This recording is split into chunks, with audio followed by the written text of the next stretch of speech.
Good morning, and thank you so much for being here today. I'm Roxanne Patel Shapalabi, co-executive director and executive editor of the Philadelphia Citizen, the only nonprofit local media outlet that combines solutions-based journalism, calls to action, and civic-minded events with the goal of boosting citizenship and democracy in the American city where it was born. I invite you all who don't know about the Citizen to learn more about us at thephiladelphiacitizen.org and consider becoming a member. That's how we are powered here. And it will also get you discounted entrance to our 5th annual Ideas We Should Steal Festival on December 15th. I see you all taking out your calendars and putting it on there, December 15th. Along with Mural Arts Philadelphia and Penn Carey Law, we are thrilled to welcome you today to pay tribute to the incredible career and important legacy of the late Judge A. Leon Higginbotham. Before we go further, I want to thank some folks without whom this tribute would not be possible. Presenting sponsors Andrea and Ken Frazier. You'll be hearing from Ken shortly. Dean Ted Ruger of Penn Carey Law, who leads an amazing team that helped us bring this all together. Lasenge and Osagi Imasagi. Osagi also served as our tribute committee chair, along with the inestimable Governor Ed Rendell. Mr. and Mrs. William H. Brown III. Mercy Life West for graciously allowing us to use their wall as a site for the mural. And wait till you see it, it's really fantastic. And the many corporations and individuals who bought tables and tickets to be here today and who decided to give us their morning. I also want to thank Fittler Club for hosting us this morning. You'll see many of their amazing team members here today, but there were also so many you didn't see behind the scenes that helped to make this room and this event so beautiful. And our friends at WRD for helping us amplify the event through a live broadcast this morning. So if you all applaud, they'll hear you on the radio. You're going to hear later from the Citizen's co-founder, Larry Platt, who has been dreaming about this day for about 15 years when he first started talking about a mural to Judge Higginbotham. Having spent the last several months learning about the civil rights and moral giant, I can understand why. I'm really proud to be part of sharing his legacy with the city where he lived, worked, and taught for so many years, but where he is not nearly as well known as he should be. On your tables, you'll see a card with a QR code leading you to the pages in the Philadelphia Citizen where our team has chronicled the incredible accomplishments of Judge Higginbotham, including through a terrific oral history by writer Malcolm Burnley.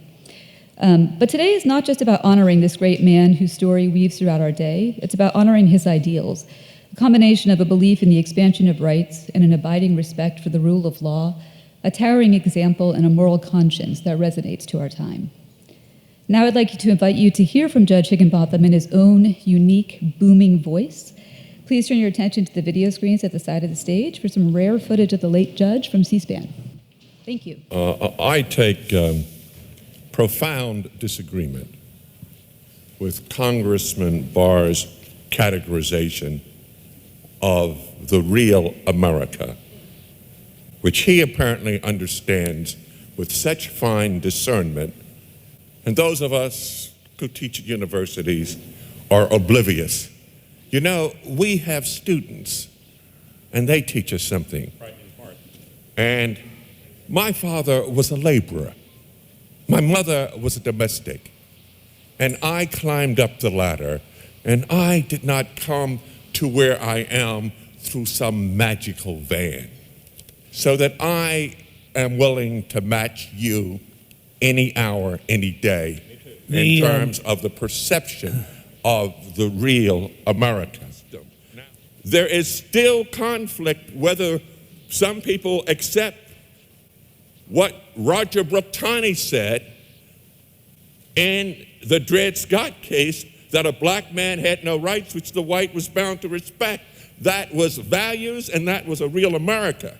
So that we have in this country, when Dred Scott was decided, when Plessy was decided, and in recent cases, a profound division in terms of pluralism and inclusion.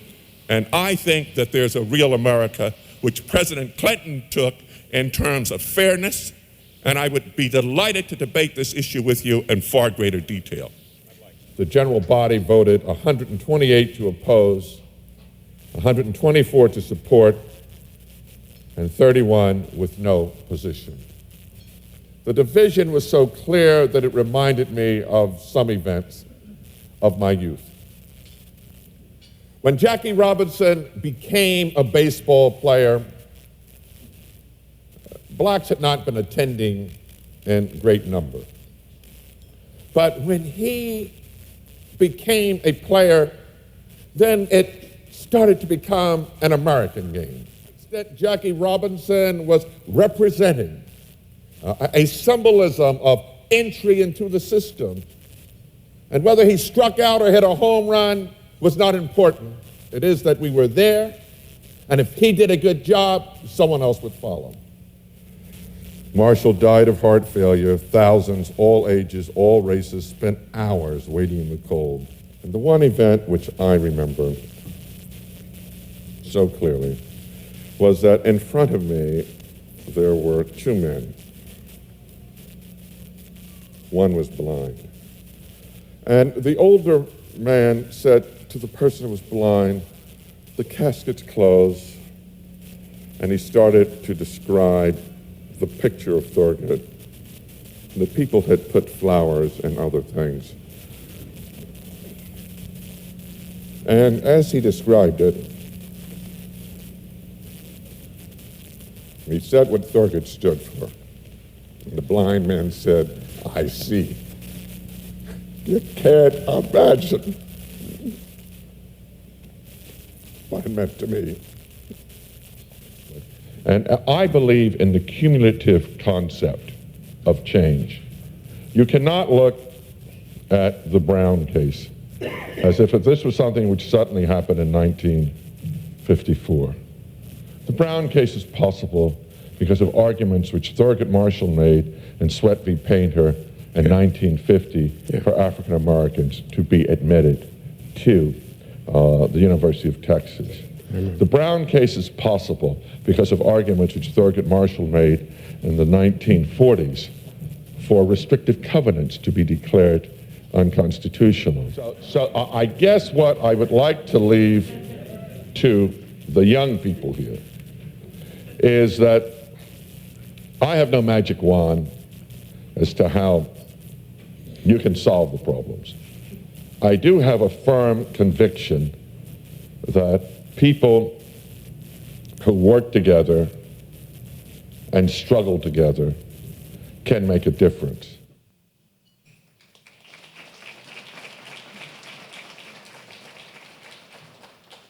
Please welcome Jane Golden, Executive Director of Mural Arts Philadelphia. Good morning, everybody. Oh, that was so exciting to see. So we are at Mural Arts so excited to have played a role in the creation of this brilliant mural by Shawn Theodore, who is a great artist, and to be part of this celebration today. I want to thank our incredible partners and collaborators, but in particular, I do want to thank Larry Platt. I think Larry Platt called me every day for 10 years, and I'm a really tenacious person, and I never hear no. Like, if you tell me no, I'll just say this right now. Like, I'll go around you, I'll go left, I'll go right. This is how we've made it through 5 mayors. It's a secret, the secret sauce. So I admire tenacity and grit. It's something I'm drawn to. So he'd call, and I'd be like, what is taking us so long? This person is incredible. We need to do this mural. So Larry Platt, publicly, for all you do for our city and for being the driving force of this. Can we have a round of applause?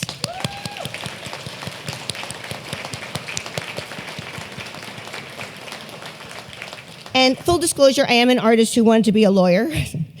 So my brother's a lawyer and talked me out of going and encouraged me to see Ed Rendell, and that's how Mural Arts happened. But I admire lawyers.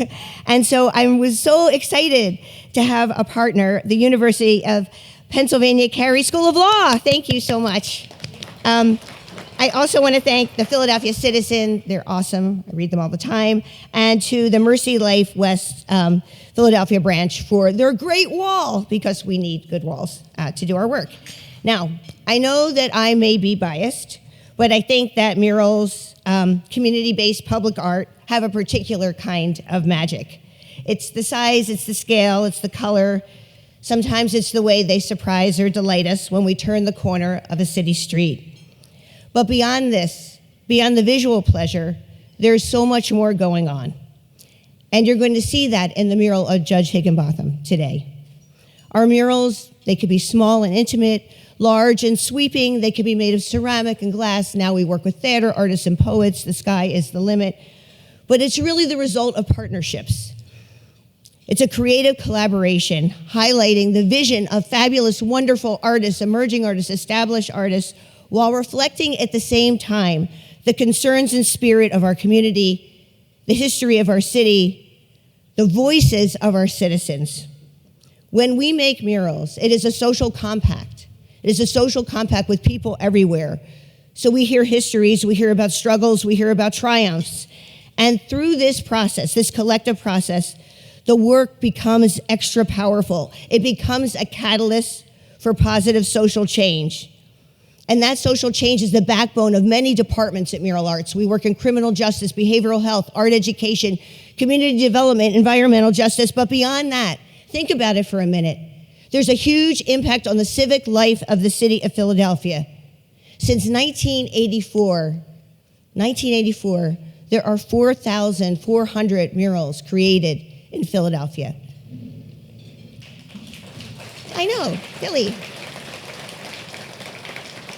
But what sets us apart from other cities, because cities everywhere do public art, are creating murals, is that this is not work that is parachuted down from the sky. It is work that is created in intimate, personal collaboration and connection with people. It is a collection that is resonant with the citizens of our city. It is a mirror that we hold up to people and say, your life counts. You have meaning. And back in the day when I worked for the Anti-Graffiti Network and we were doing murals, people were stunned. And some people said, well, how'd that happen? And why are you doing those themes? And I'm like, well, do you live at 20th and Diamond or 4th and Dauphin or, 5th and, 55th and Woodland? And people would say no. Then I said, well, then you don't have a stake in this. This belongs to the community. And because of that, there is a huge ownership. So much so that when murals go away, people feel that, I'm going to quote Tracy Gordon, a community activist from Point Breeze, our lives are being erased. Sometimes, as a matter of fact, they are our dreams manifest. After 27 years, our work continues to grow, both in scale and scope. Stakeholders have grown too, from a small group of neighbors in the 80s to coalitions that are just too large to quantify. But it's city governments, it's transit systems, it's the juvenile justice system, the criminal justice system. The scale and visual impact of murals have grown increasingly layered and complex. And at Mural Arts, we've expanded as well. We look at art as a civic innovation. We sit in the nexus of the public, the private, the social, the civic, and the aesthetic. People say, are you an art program? Or is it social services? Is it education? Is it public safety? It is all of that. And yet, with all this growth, our goals remain unchanged. And this comes back to this project. We want to give people a voice to catalyze change, both individually and collectively, and to transform how we see ourselves, our communities, and our city, and to capture the stories that all too often go untold. Leon Higginbotham, thank you. I love this audience. I'm going to jump up and down only. I maybe shouldn't. Thank you for your enthusiasm. Leon Higginbotham was a giant. He rose through the adversity of a still segregated America, unable to stay quiet about the injustices he witnessed. He armed himself with tools of knowledge in history and jurisprudence, and ultimately with a deeply held belief in justice and equality. He believed that he could make the world a better place. Using all these different tools, he did just that as a stalwart fighter in the civil rights movement and a barrier breaker as the first African-American United States District Judge for the Eastern District of Pennsylvania. Many people have chronicled Judge Higginbotham's life and legacy as a jurist, civil rights activist, influential advisor to multiple U.S. presidents. But today we get to do something special and unique, and it is a wonderful addition to his legacy. Justice Higginbotham is deeply tied to our city. Here in Philadelphia, he was a professor at the University of Pennsylvania Carey School of Law. Here in a city, we still see the scars and fallout of racial injustice and division. So it is especially appropriate to pay a long overdue tribute to Justice Higginbotham in a bold and tangible way that will be here for the next 20 or 30 years.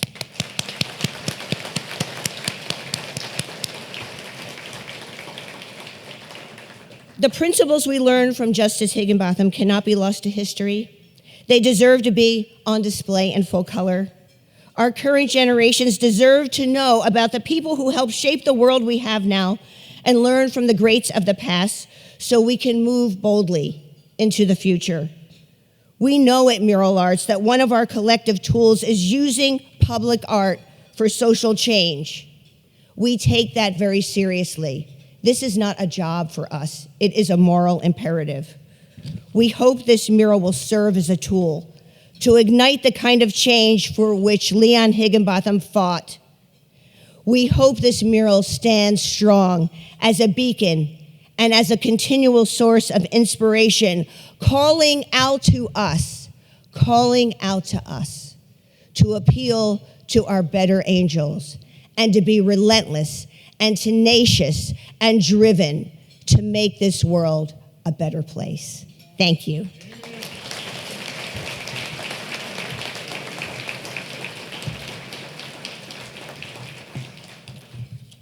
We always say that art ignites change, and we say that because we believe it. Okay, and now it is my pleasure to welcome Osagie Emesaje, an adjunct professor at the University of Pennsylvania. But Osagie, I have to say, is also a wonderful person, a citizen of this city, truly generous and giving, and I'm just really thrilled to introduce him.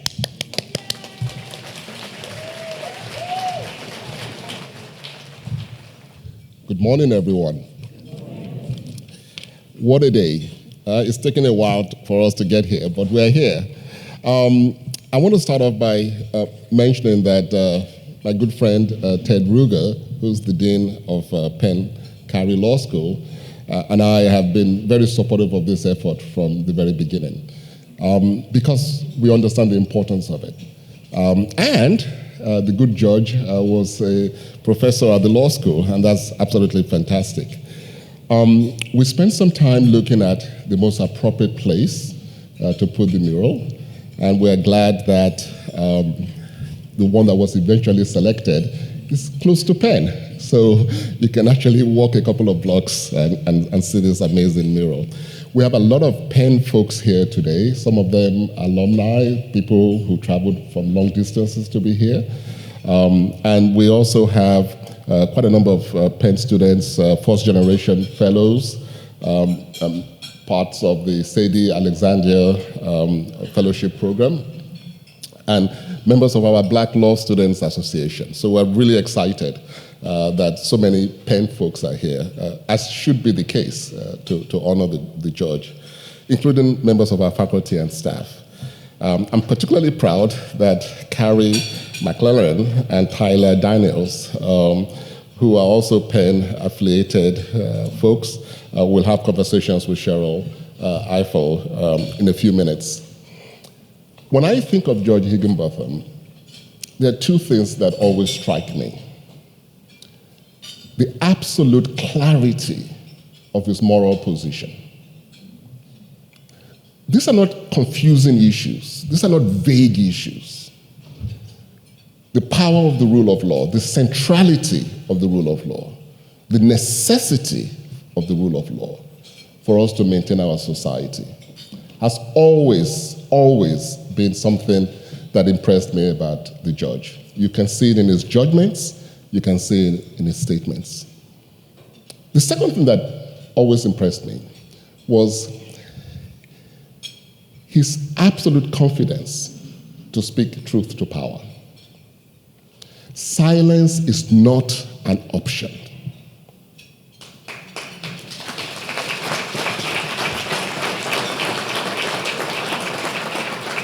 If we live in a society where I take the position that unless I win an election, the election is unfair and illegitimate, in a binary election, what does that mean? If the other party takes the same view, how do we then have elections? What is the alternative? How do we choose leadership? If elections are invalid, then what path are we taking? What happens to the rule of law? Silence is simply not an option. And you saw in that short clip that we saw of George Higginbotham how absolutely clear he was in his moral position and his refusal to remain silent. I hope it serves as an inspiration to every single one of us in this room not to be silent. I hope that the mural serves as a lasting tribute, not just to the honoring of George Higginbotham, but to the honoring of the message, moral clarity, the crucial nature of the rule of law, and the refusal to stay silent. Have a wonderful breakfast. At this time, please welcome Evelyn Higginbotham.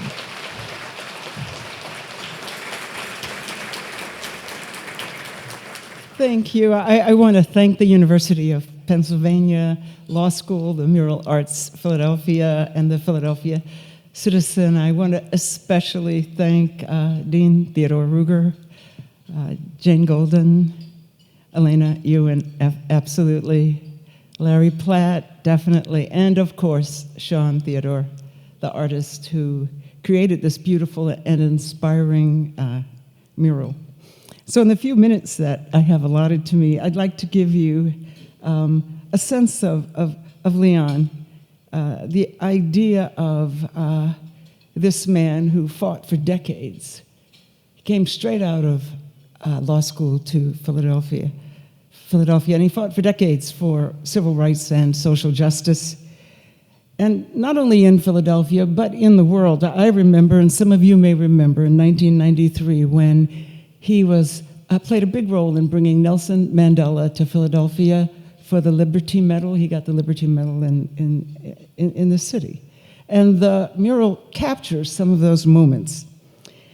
So I'd like to give you a backstory, what I'm calling a backstory of some of the images on the mural. And I'll try to be brief. But I do want to capture the spirit and the character of Leon, because, and I'd like to share his words, his own words, because they reveal what I think are Leon's greatest qualities. And the first is courage, and the second is hope. And with courage and hope, he pursued, until the day he died, the fight for equal justice under law. And so I want you to think about Leon. In one of those images, you see him with his law firm members. You see it even over there, right there. And he had this illustrious all-black law firm. But you know, he faced tremendous disappointment before he went to that law firm, before he was successful there, because when he graduated from Yale with a law degree, with a brilliant career, with more oral advocacy than any of the other students, the dean of the law school sent him to meet with a representative from Yale. That's where he went to school, law school. And the representative to Yale, in communicating with Leon, said, "Oh my goodness, you are great, and your record is stellar, and you know, your problem will be choosing." And then Leon went to meet him. And let me tell you what Leon says. So I walked in. The Yale University representative looked at me in the eye and said, "Marvelous record. Your dean has written a great letter on your behalf. Of course, you know, there's nothing I can do for you, but I can give you the telephone number of 2 colored lawyers and maybe they can help you." And then he went on to say that he got on the elevator from the Girard Trust building, and I cried. I mean, I cried because I thought of my mother, and I thought of all the dishes she'd washed and all the floors she'd scrubbed and all the pain she suffered, and I couldn't get a job. But the key is, he never gave up hope, and he did get a wonderful, wonderful job. And then another thing I want to leave you, a backstory, is that Leon was both a judge, a great judge, and a great lawyer. But he was also a scholar. He wrote books. He taught at the University of Pennsylvania. And so here's another backstory for you. You know, in 1974 in Philadelphia, there was a meeting, the 59th annual meeting of the Association for the Study of African American Life and History. We call it ASALH, and I am the immediate past president of that national organization that was founded by Carter G. Woodson in 1915. And so Leon is a speaker. He's introduced by another great lawyer, Raymond Pace Alexander, who was also a judge then. And so he gives a speech in 1974 using his research about the role of law in the rise of slavery in the colonies, and that research will later become his great book, In the Matter of Color. And he gives a speech.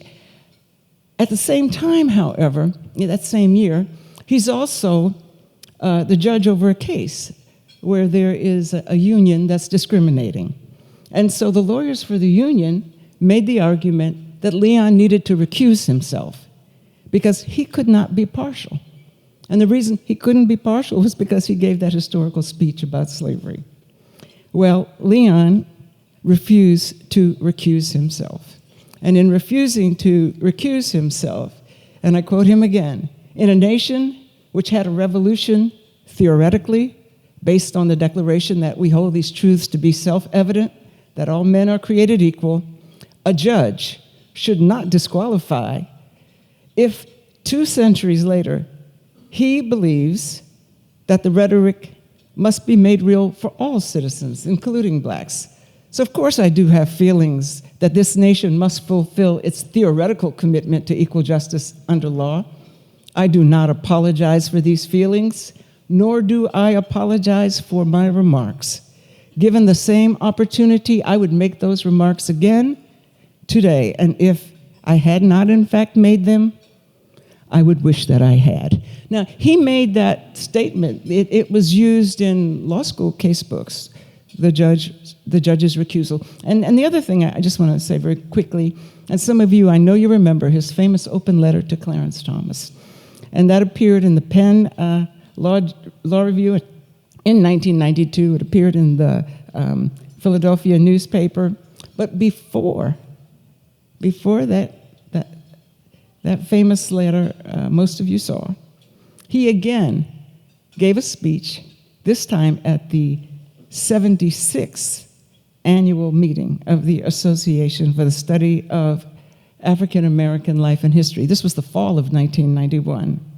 And this was the first version. He titled it, I quote, "A Historian's Suggestions to Clarence Thomas." And it was a history lesson. I'm not sure how much Clarence Thomas learned. Now, the final thing I want to say, and then I will sit down because I am looking forward to hearing from the panel and from my friend Ken Frazier. But the final thing is that in 1964, and this is a crucial year because this is the year when, and there's a great image in the mural of President Johnson, giving the commission, "You are now a federal judge." He was on the district court. So in that year, 1964, he gives a speech. And this is the first time he uses, and he quotes from this poem by Langston Hughes, "Dream of Freedom." And this is, almost every speech Leon made, he would end with the words of Langston Hughes, "Dream of Freedom." And so he, this year though, this was in June of 1964, and I also want to mention to you that Langston Hughes wrote the poem in 1964 because the poem was written as a commemoration for the 10th anniversary of Brown v. Board. But in June 1964, when Leon gives the speech, he titles it "Dream of Freedom," and he's giving it at the commencement of the Antioch College, where he went to school, and he's getting an honorary degree. But he gives the closing from "Dream of Freedom." And so I just want to say that if Leon were with us today, he would remind us that the dream of freedom, because the first line goes like this: "There's a dream in the land with its back against the wall." And he'd always said that so powerfully. And if Leon was here today, he would close with that. Because in 2022, and right now especially, there is a dream in the land with its back against the wall. And he would quote from those final verses, "The dream knows no frontier or tongue, the dream no class or race, the dream cannot be kept secure in any one locked place. The dream this day embattled with its back against the wall to save the dream for some, it must be saved for all." Thank you.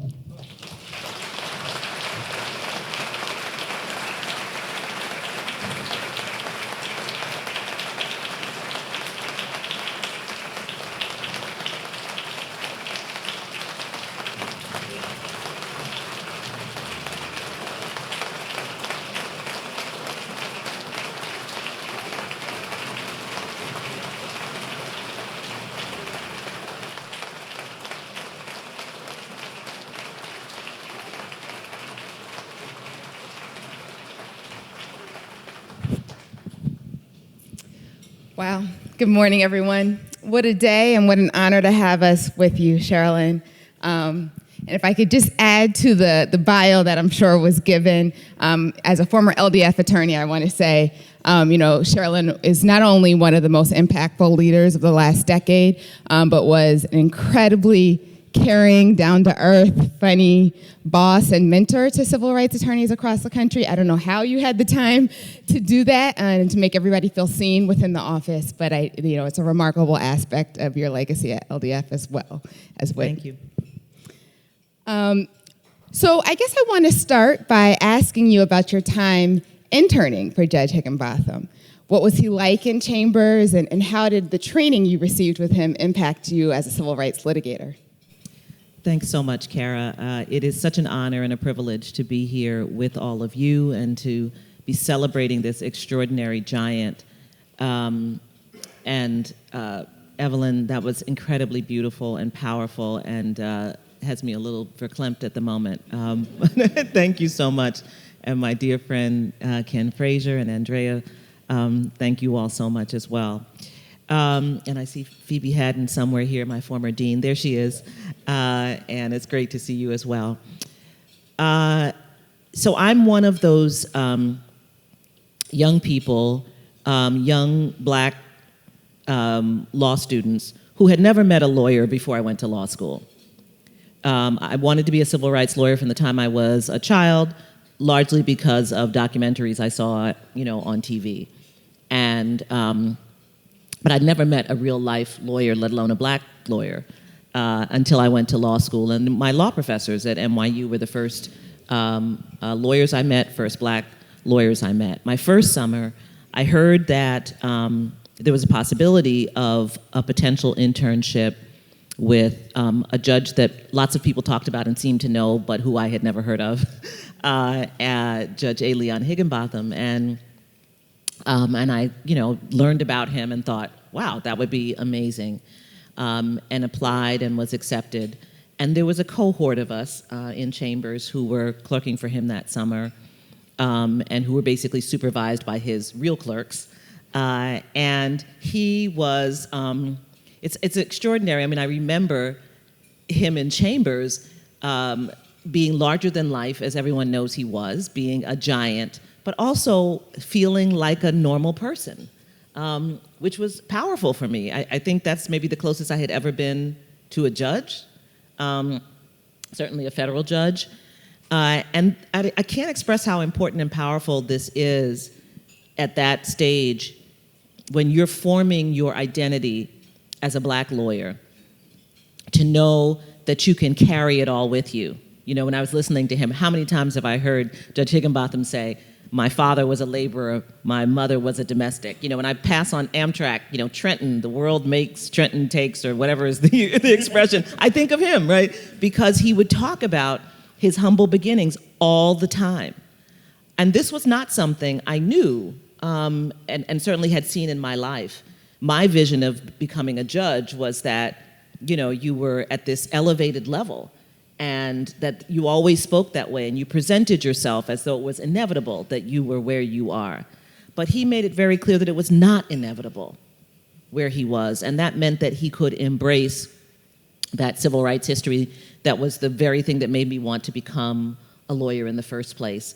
I also remember that he had an international perspective, and at that time I was actually thinking maybe I want to be an international human rights lawyer because I'd done a lot of advocacy work around, in the anti-apartheid movement as a student. And I remember people would come through, Dr. Matlana and other luminaries from South Africa who were allowed to come to visit, and they would come through his chambers, and it was kind of, I remember just kind of standing and staring. He was a giant, and he had this international reach that seemed so powerful as well. So it was a really transformative experience for me in my own mind as I formed myself, as a law student, to have that early experience being exposed to him. So in 1978, Judge Higginbotham publishes In the Matter of Color, a revolutionary text. I was wondering if you could talk to us more about his writings and how they impacted you as a law professor and as a scholar. Yeah, once again, I also didn't know that a judge could write a book like that, right? Which was an important historical text, which, taught me so much about, and helped me see the lens of American apartheid and South African apartheid. But I didn't know that that was a thing judges could do. So that, first of all, was incredibly powerful. And I used the text. I still have the same one, the first copy of In the Matter of Color that I ever bought. I still have it, and I still use it.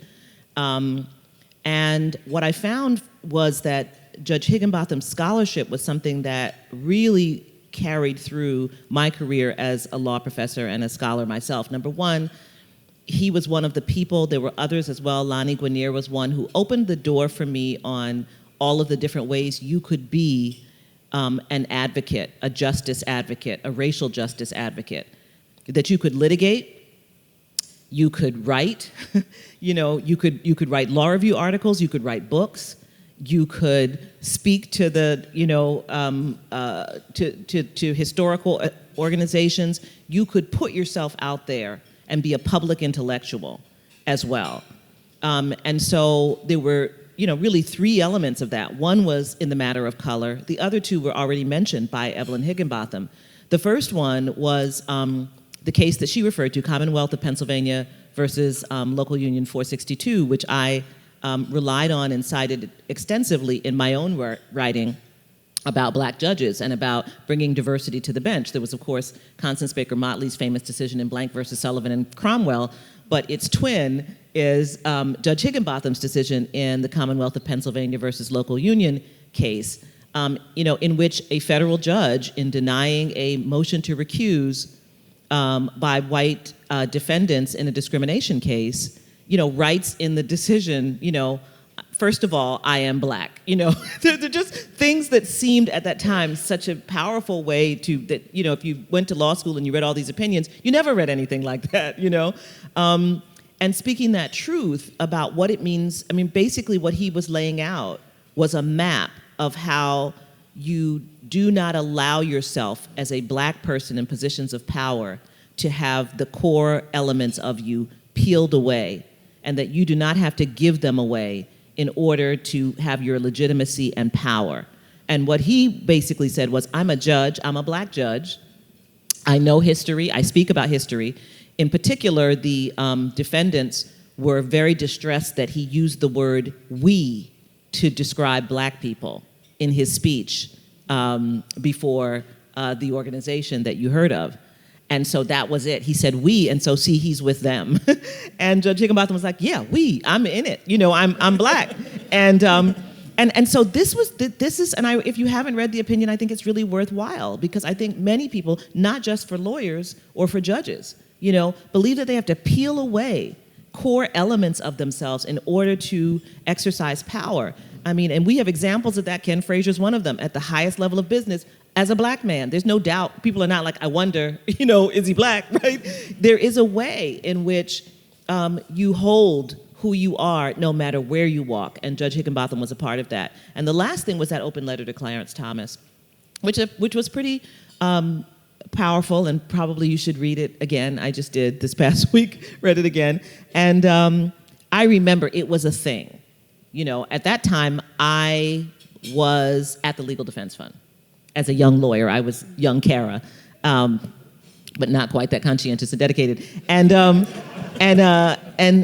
it was a thing. When the open letter came out, it was it was like a mini scandal in a good way.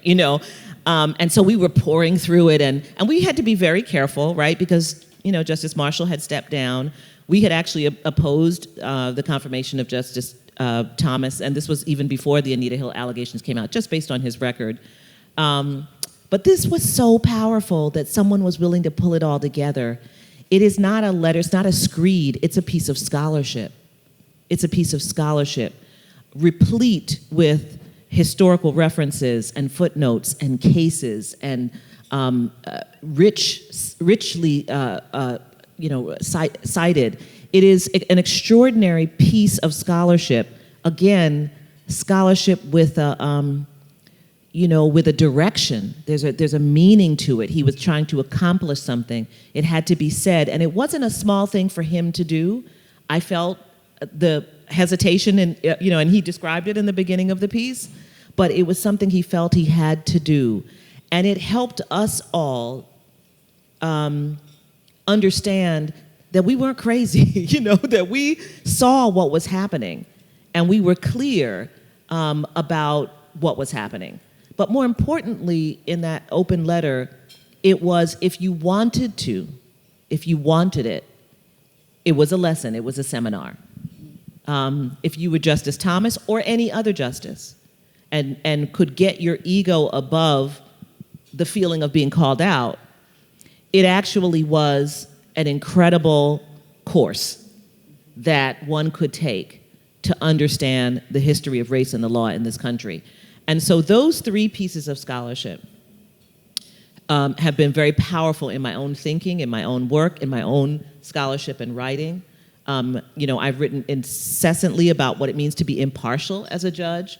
And, Judge Higginbotham really is at the center of that, because I, have held to the belief that impartiality does not require you to strip away your core of who you are. And in fact, that's part of what we want in the mix is, your background and what shaped you and your vision and your values as a judge. So I couldn't say more about how, what an extraordinary influence he's been for me.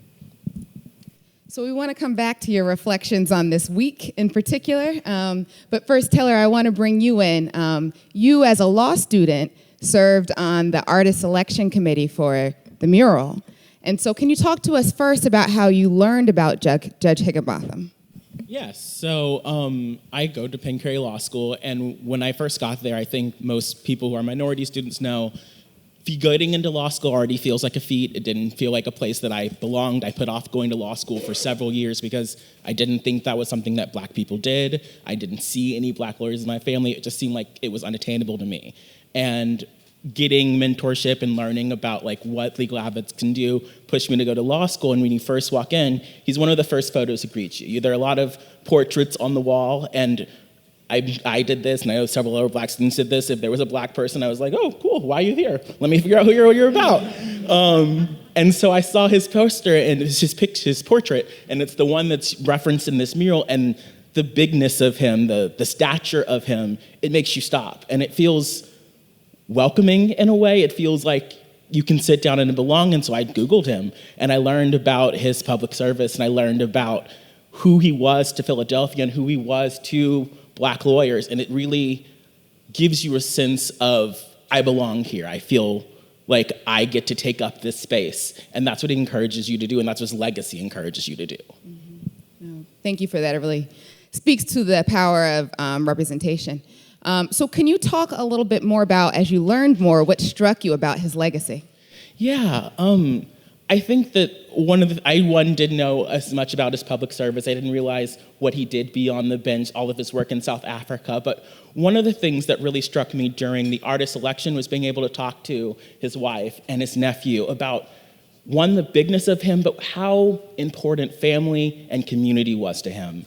I think what young lawyers right now are getting told a lot of is that you're going to go into a job, you're going to work 24 hours a day, you'll say goodbye to your family, you'll say goodbye to your community, you've just got to grind. he stands for the reason that you come to law school. No one comes to law school because of that. You come to law school because you want to help. You come to law school for community. And he shows me that, learning about him showed me that, like, you get to do both. You can be an advocate, you can stand up, you can be a leader, and you can still do great legal work. And so that was one of the things that really stuck with me from learning about him and being on this committee. So, Sherilyn, we started this term of the Supreme Court with, in the first week, oral arguments in Merrill v. Milligan, where LDF represents Evan Milligan, and Dwell Ross, who's both an alum of Penn Cary Law School and an LDF attorney, gave the oral argument on behalf of the named plaintiff. Just this week, on Monday, we had oral arguments in Students for Fair Admissions v. Harvard, a direct attack on 40 years of precedent, upholding affirmative action. So we have this attack on Section 2 of the Voting Rights Act. We have this push for a colorblind interpretation of the Equal Protection Clause. And LDF obviously was involved in both cases. So want to get your reflections, in particular thinking about what would Judge Higginbotham and his writings about the meaning of equal protection, how can that guide how we should think about these issues today? Yeah, that's a loaded one, Kara.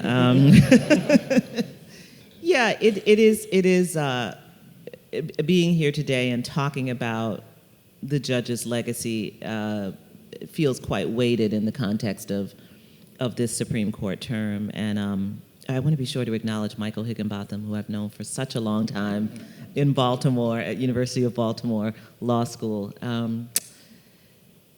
This has been an incredibly challenging time, obviously, with the Supreme Court, not only this term, but obviously last term with Dobbs and Brune and many other cases, and not just this term, for quite some time. I read Judge Higginbotham's work as a kind of an early warning system. And it occurs to me that the liberties that the court is now taking are ones they can only take after figures like Judge Higginbotham have passed, and after so many generations either have never learned, have forgotten, or can credibly pretend that they don't know what the history of race and racism is in our country and what it has to do with where we are today. And when I hear, the arguments like the affirmative action argument, or like Dobbs, or any of these cases, and you see the court playing a kind of a shell game, willing to run over precedent, saying, of course we can overturn precedent because if we couldn't, there'd be no Brown versus Board of Education, cynically using Brown as a cover and a shield for their headlong and, I believe, reckless effort to create the world that they wanted to create when they were first nominated to the bench and confirmed but couldn't quite pull off. They see the way open and they feel emboldened. But the reason why I say that Judge Higginbotham's work is a warning signal is it can only end in disaster for our democracy. And I think that's what they fail to recognize. The power grab, the heady power grab that they're engaged in has real consequences for the lives of real people, obviously for students applying to schools like Penn and other elite undergraduate schools and law schools and medical schools. It has consequences for our community, the Black community. We know that, we have the studies that show the importance of Black doctors, right? To being able to engage with Black patients and recognize when they are in pain. We know the truth, right, about what the absence of having those kinds of leaders in our community means.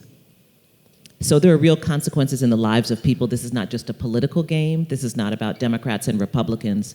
This is about the heart and soul of this country. And race and racism is the poison pill. We will either vanquish it or it will destroy us.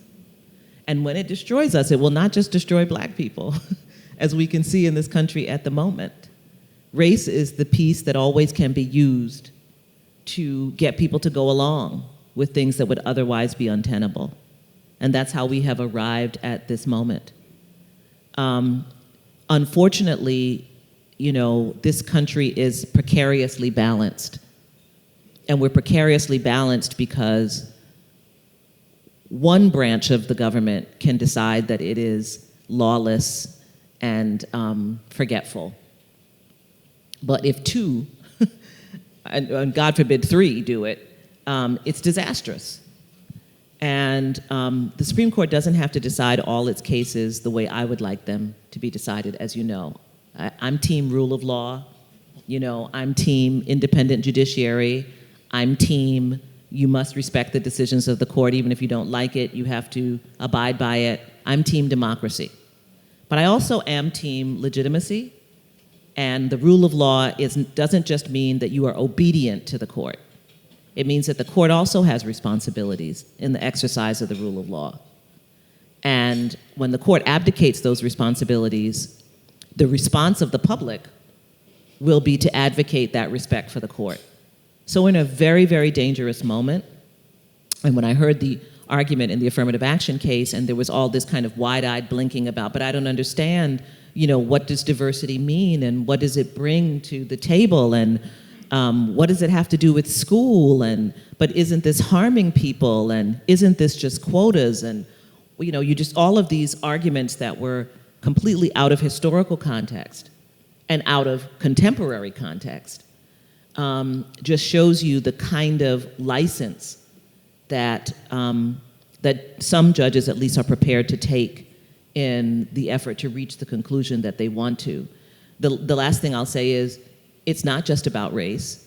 Working in chambers, with Judge Higginbotham, I was very well aware that there are certain rules.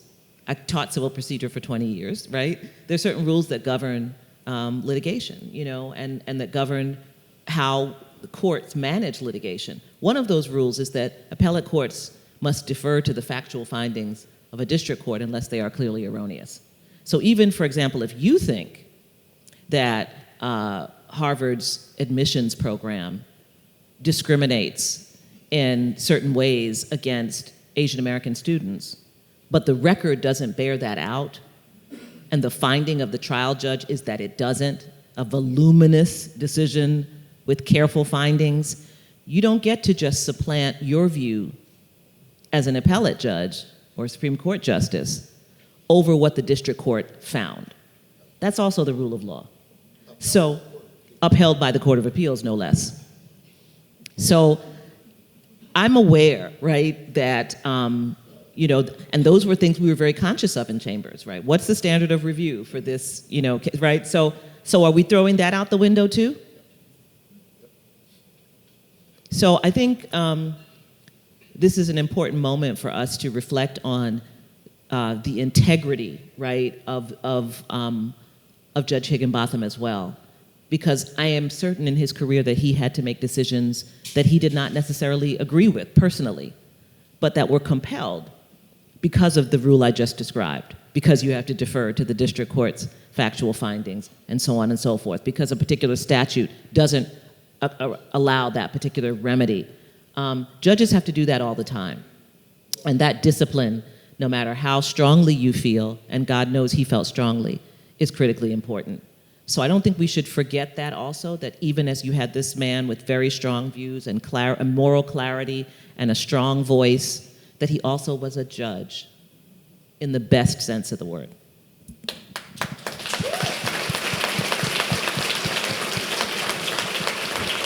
So with that call to action, please join me in thanking Sherilyn and Taylor for being with us today. Thank you so much. Please welcome to the stage Kenneth C. Frazier, Chairman and former CEO of Merck, in conversation with Larry Platt, co-founder and co-executive director of the Philadelphia Citizen. So it's an honor to sit here with Ken Frazier. The nation may have first heard of him in 2017 when he, in a very Higginbotham-like moment, stood up to President Trump and resigned from the CEO counsel in the aftermath of Charlottesville, but we here in Philly have long known of his courageous leadership. And, you know, so I don't have to go through the whole story. A product of North Philly. Dare I say, I didn't research this, but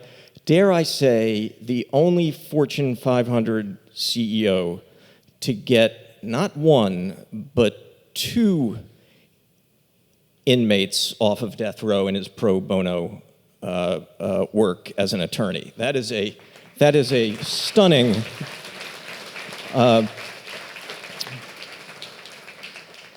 And he and his lovely wife Andrea are also our presenting hosts here today. And I will also say that you outkicked your coverage in your choice of mate. And finally, he's the only person I know elected to the American Philosophical Society. So he's a deep thinker. And Leon Higginbotham was also in the Philosophical Society. So let's begin, Ken, with your connection to the judge, because unlike Sherilyn, you were not a clerk. So I graduated law school in 1978 and came back to my hometown of Philadelphia. And like Sherilyn, I didn't really know much about the practice of law. I lived in North Philly, and I knew one lawyer who did some real estate work on Susquehanna Avenue, and I figured I was going back to Susquehanna Avenue and be a lawyer. When I graduated law school, though, I learned that there was these things called clerkships. And at that time, Judge Higginbotham was on the district court, but was named to the Court of Appeals. And so I applied for a clerkship, and I got down to the final 2. Unfortunately for me, he did not choose me as his law clerk, but he never forgot me. So I went into the practice of law at this strange law firm called Drinker, Biddle, and Reith here in Philadelphia. I was a stranger in a strange land, let me tell you. But Judge Higginbotham would regularly reach out to me. And if I've become anything in the practice of law, it is because I had proximity to someone like Judge Higginbotham. I also had proximity to one of his colleagues. The picture right there is of Bill Coleman and Judge Higginbotham. And so one of my first cases was also for Bill Coleman, and I thought I'd done a good piece of work. We got a summary judgment, and Bill Coleman came to see me, sat in my office, and took my brief apart. It looked like he bled on that brief. And so, to the extent that I've accomplished anything, I think it's because I had the mentorship of people like Leon Higginbotham, people like Bill Coleman, who were exemplars of excellence. And young people, need those exemplars. And when you're a young African-American lawyer in an almost all-white environment, it sure helps to be able to repair every once in a while to the comfort of people like you who remind you that you're a lot better than you're hearing from other people. You know, and when I first reached out to Ken about this project, one of the first things he said to me was, well, what about Bill Coleman? Why are you not paying attention to Bill Coleman? And that was part of the genesis of doing the timeline of the Black Philadelphia lawyer that we. Does everybody know who Bill Coleman was? Okay. Some, but not. So that's our next project, because I do think that he was one of the authors of Brown versus Board of Ed. Correct? Yes, absolutely. Fascinating. Now, did Judge Higginbotham, I think you told me, just regularly sort of reached out to you? What was that like? You just checking in on you? So Philadelphia is actually a small town. So you have opportunities to interact with people like Judge Higginbotham, Judge Clifford Scott Green, another great judge, and others. And we would see each other at legal events, but he would call me every once in a while. And I had the opportunity to teach in South Africa for a while. I taught in South Africa during apartheid, which was a great adventure. And one of the great memories I had was Leon was there at the same time. And I should have paid to be sitting in the classroom with Leon Higginbotham as he started to talk to South African lawyers about advocacy.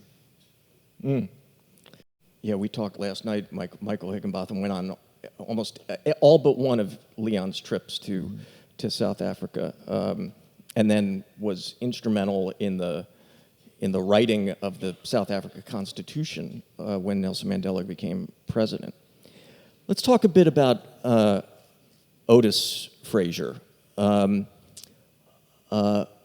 because there is something in the Higginbotham ethos that is shared, frankly, in the Otis Frazier worldview, and frankly, we talked about this in the Bill Platt worldview. My father was a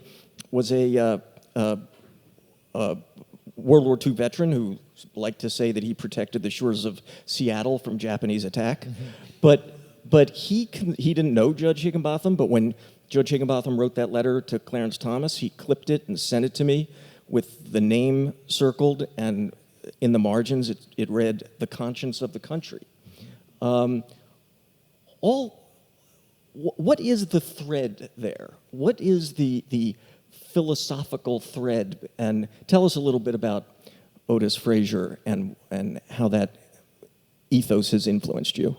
So Judge Higginbotham's father and my father both had in common that they were common laborers who had a third-grade education. My father was born in the year 1900 in South Carolina. He had 3 years of what passed for an education for a black child in South Carolina, but he was self-taught. And the thread, I think, is this concept of the importance of representing excellence for African Americans. So I grew up at a dinner table. You heard Judge Higginbotham talking about Jackie Robinson.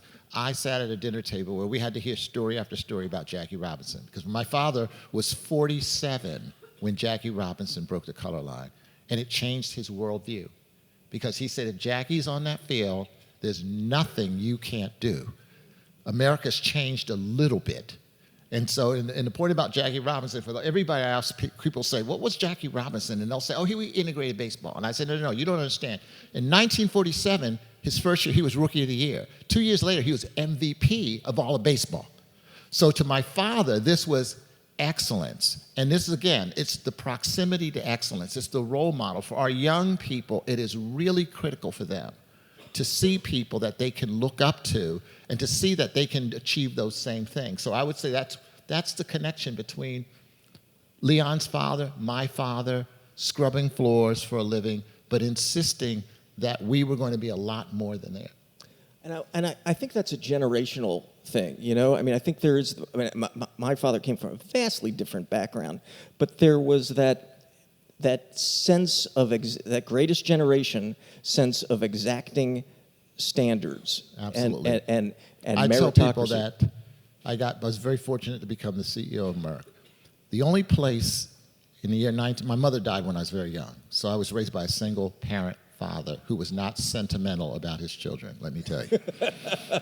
But the only place in the year 1965 where the possibility that my life could be what it was, existed, was in my father's head. My younger sister, I'll tell you, who passed away last year, was a concert pianist. Do you know how hard it is to raise a concert pianist in a row house in North Philly? Okay? And the only reason she became a concert pianist is because he believed in what she had, and he insisted that she develop her craft. That's amazing. That's really, and in some ways sums up the American century, the 20th century. And I should mention that Ken Shropshire from the Wharton School here is the interim executive director of the new Jackie Robinson Museum in New York, which I haven't been to yet, but seems amazing. So, Ken, you were very prescient in your 2014 Eastern District Historical Society address about Judge Higginbotham. And I'll just quote a bit from it and ask you to update your take. Judge Higginbotham's legacy is best exemplified by those who remain committed to lifting a voice of protest against the smug and erroneous claim that we have entered the post-civil rights or post-racial era of American society. It is a period marked by a subtle but definite retrenchment when it comes to steps we have only recently, historically speaking, and somewhat haltingly taken to remedy centuries of pervasive and legally sanctioned racial discrimination and stigmatization, and to level the playing field going forward for all Americans. It is as though we Americans have an almost deliberate case of racial amnesia. That was 2014 when we had a black president. Pretty prescient. Can you update for us your take on what Judge Higginbotham would be saying today? So I think that Sherilyn made some of these comments, so I won't repeat that. I mean, the fact of the matter is, there is this concept of the fact that the law was always about color blindness. And even the post-Civil War constitutional amendments were really intended to ensure that the law was colorblind, and that there is no legitimate aim to remedy past discrimination, because in order to remedy past discrimination, one has to take into consideration the fact that that discrimination existed. And if that discrimination was on the basis of race, the only way one can remedy it is to think about race in the remedy. And so what we now have is this concept of what I would call blind procedural fairness, right? It's as though the only thing that matters in a race is that the finish line is the same. It doesn't matter whether the starting line is the same. And we all know that that's absurd. We know that if, in fact, we're going to have a democracy, and Cheryl said this, we are going to have to think about how much inequality we're prepared to tolerate. And that has been the history of this country, going back to the founding of this country. We had this concept of representative democracy, but was it the democracy for everyone? Or was it democracy for some? Does everyone have an equal voice? Does everyone have an equal vote? We're still struggling with these. We're struggling with issues like, how can we incentivize and reward achievement while at the same time allowing equality of opportunity? Are those consistent and complementary, or are they inconsistent? And I think that what we are hearing right now is this idea, let's go back to this ideal world. And as Sherilyn was saying, it's disingenuous. I don't believe any of those justices really believe what Justice Roberts said in the Seattle case, which is the way to end discrimination on the basis of race is to stop discriminating on the basis of race. So if we stop paying attention to race, it all goes away. Everything is fine in our country. I think it's disingenuous, and I think they know it. It's a political move. It's something that I think as citizens we ought to recognize, that our democracy is perishable. I tell the business community that, by the way. The business community ought to recognize that while they want to stay out of political issues, the reality of the world is business can only succeed in a climate that is conducive to commerce and conducive to people. And the fact of the matter is, when our government abandons or fails at its responsibilities at the basics, impartial rule of law, equality of opportunity, everyone, respect for the franchise, respect for ownership of private property, which they all agreed to, by the way, peaceful transfer of power. When the government abandons or fails at those responsibilities, it is the responsibility of citizens to do something about it, including business people. Hear, hear.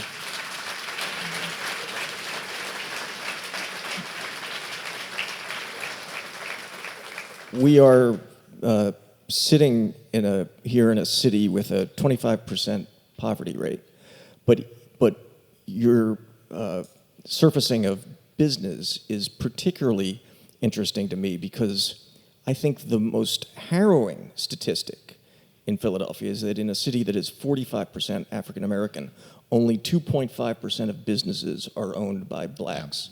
And that's businesses with payrolls. It goes to 6% with sole proprietorships.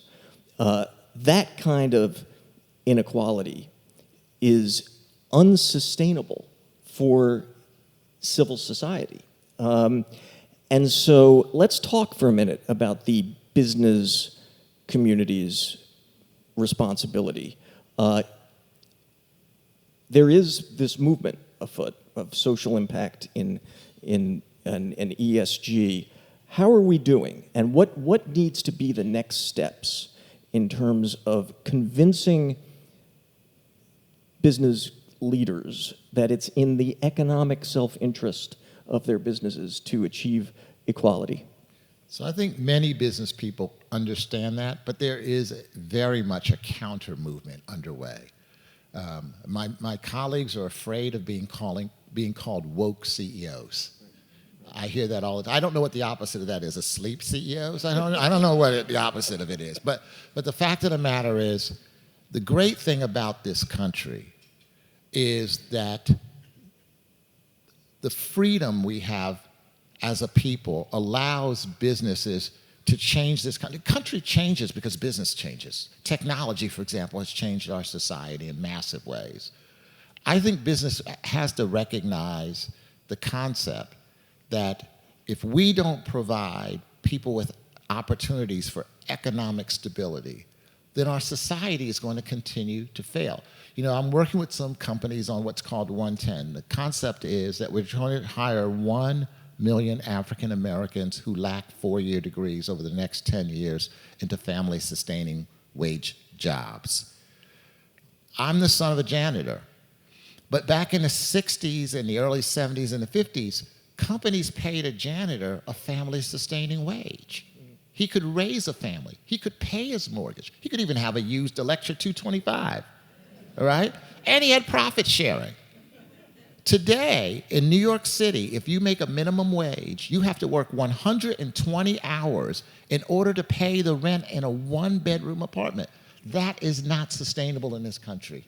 And if business continues to view itself as solely a vehicle for creation of wealth for shareholders, then our country's actually going to fail.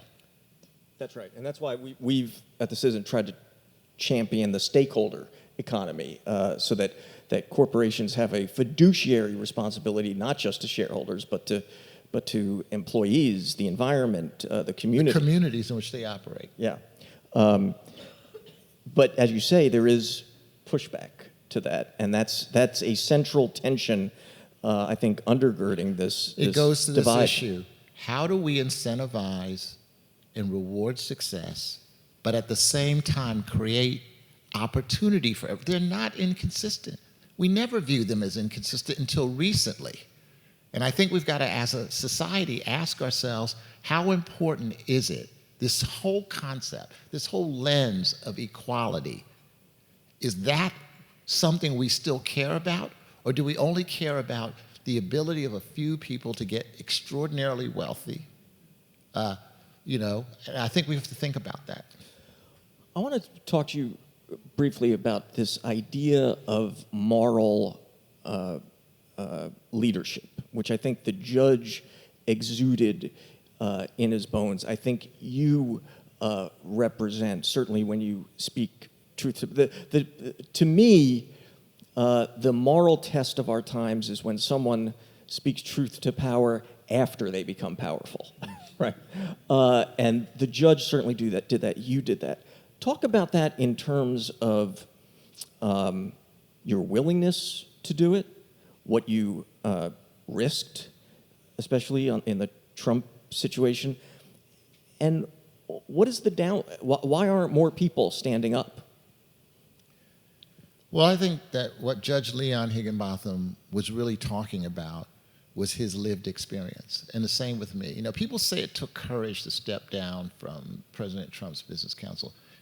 Frankly, to be honest, it took more courage to go on for me, okay, coming from where I came from. And when the president made his statements after Charlottesville, there was no way that I could have stayed in there, because it would be to be untrue to my background. I know where I came from, right? This is the reason why I talk about these issues about equality. You know, I grew up in North Philly. My younger sister and I came along in the birth order when the social engineers in Philadelphia experimented with school desegregation. And so we got put on a bus, a subway and a bus, and we went to better schools than were available to us in North Philly. There's no way that I cannot point that out. I am the CEO of Merck because the CEO 3 times removed, decided he no longer wanted to have an all-white management team. So he hires me out of a law firm. They thought that was affirmative action. My colleagues, oh my God, they hired a black person. I sort of did okay. So having had the experience of having people reach into my community, pull me out and give me an opportunity reminds me that I believe I achieved a lot in my life. I'm not going to be apologetic, but I didn't earn the opportunity. And none of us earns the opportunity in the first place. And as a country, we have to make that opportunity broadly available. Talent is broadly distributed. Opportunity is not. Here, here.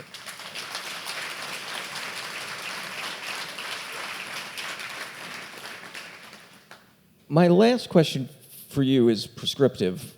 For everyone here and everyone out there, what can we do? What can we leave this room with?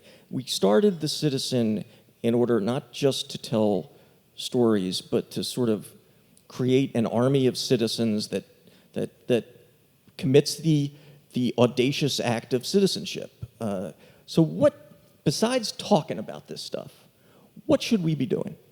I'm going to quote my friend Brian Stevenson, who says it, I think, better than anyone. It's about being willing to be proximate to people in need.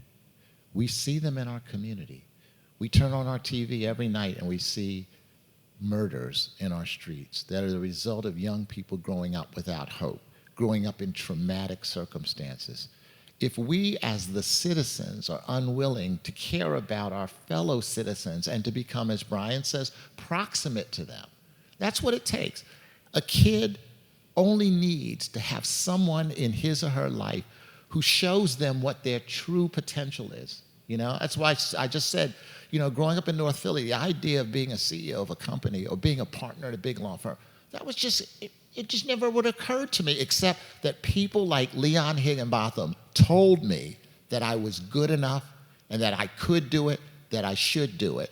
And if that happened to me, if I needed that mentorship after Harvard Law School, think how much those kids in West Philly and North Philly need it today.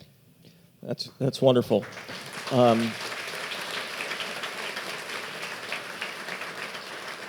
I want to throw out 2 concrete things that we all could raise our voices on. One is, you all are familiar with the story of, we've written about it, of Leon Higginbotham at 16 years old at Purdue University, goes to, there are 12 black students, they are in an unheated attic. Right. He goes to the president, President Eliot, who says to him, we are not legally required to put you in heated housing, and we never will. And if you don't like it, you can leave. So he leaves. And he and Coretta Scott, later Coretta Scott King, integrate Antioch College. That turned him towards the law.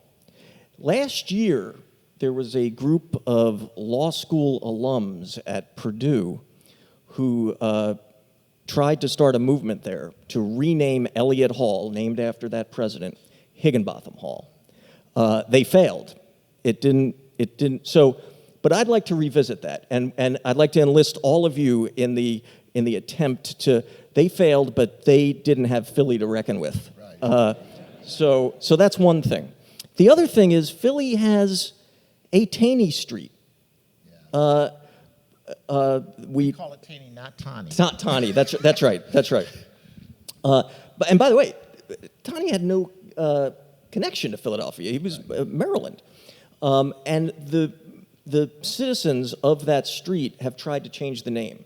I think they need to know that this was the Chief Justice who authored the Dred Scott decision. And had that line. What was the line, Michael? He said, blacks have no right, a black man has no right that a white man is obliged to respect. Yeah, this is a supreme, and Michael Higginbotham said the judge's response would have said, yeah, where's the footnote on that? Can I tell a funny Judge Higginbotham story? I got to tell this story. We were teaching in South Africa, and we got into this conversation about originalists. And Judge Higginbotham said to me, you know, if the founding fathers were here, what they would say is, what, the slaves are free and they have guns?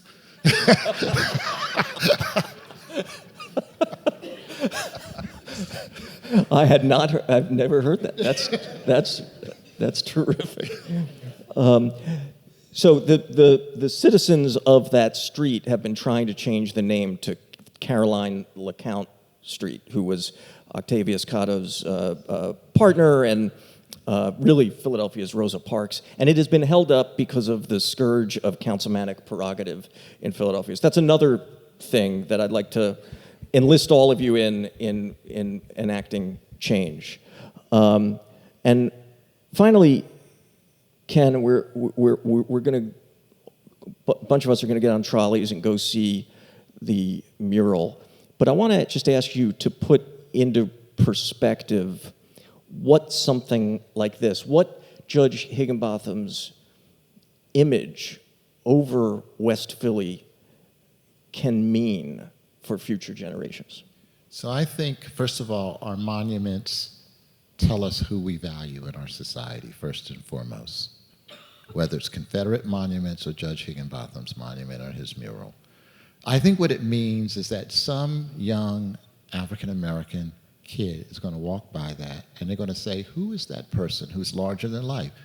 I don't remember him playing for the Sixers or the Eagles. Who is this man and why is he there?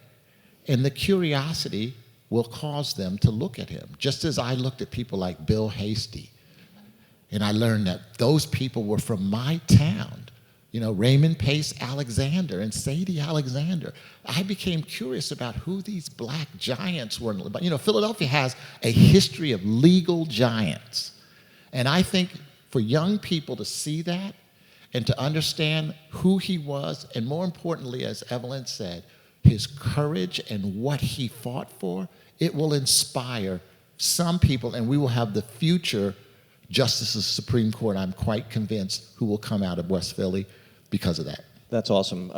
And by the way, on your tables, there's a QR code for many of the posts that we've published at The Citizen, including Carl Singley, the former dean of Temple Law School, did a voluminous history of the black lawyer, and Malcolm Burnley, a young writer who's here today, did a terrific oral history of the judge, and you can access all that on the QR code.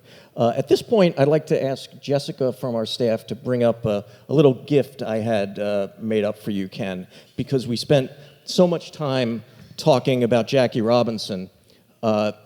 This is a letter from Jackie Robinson to President Eisenhower in 1958, in which Jackie, it's on chock full of nuts letterhead, and in which, where he was an executive, and in which he takes issue with the president saying, well, you can... Can I just read a paragraph? Yeah.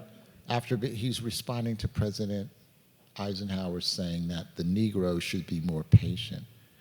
He said, I respectfully remind you, sir, that we have been the most patient of all people. When you said we must have self-respect, I wondered how we could have self-respect and remain patient, considering the treatment accorded to us throughout the years. Unbelievable. Yeah, our conversation about Jackie Robinson made me think of this, and so we're so appreciative of you, your leadership, and the way you've carried on the judge's legacy. And that goes for Sherilyn as well. Can't thank you all enough. We're going to now get on some trolleys, those of you who've made reservations, and head on up to actually look at this stunning tribute to Judge Higginbotham. Thank you all so much.